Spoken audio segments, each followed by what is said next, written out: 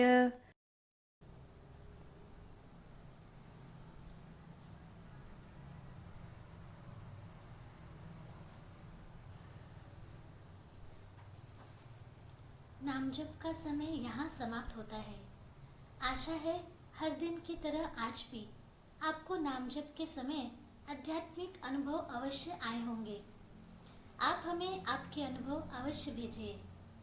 नाम जप के विषय में कोई शंका होगी, जिज्ञासा होगी तो वो भी आप हमें अवश्य भेजते रहिए। आपके द्वारा पूछे गए प्रश्न, जिज्ञासा, आपके द्वारा भेजे गए अनुभव, इनका विश्लेषण हम आगे के सत्संगों में अवश्य करेंगे। भगवान श्री कृष्ण जी की असीम कृपा से आज का ये नाम सत्संग यही संपन्न होता है, ऐसा मैं घोषित करती हूँ। नमस्कार।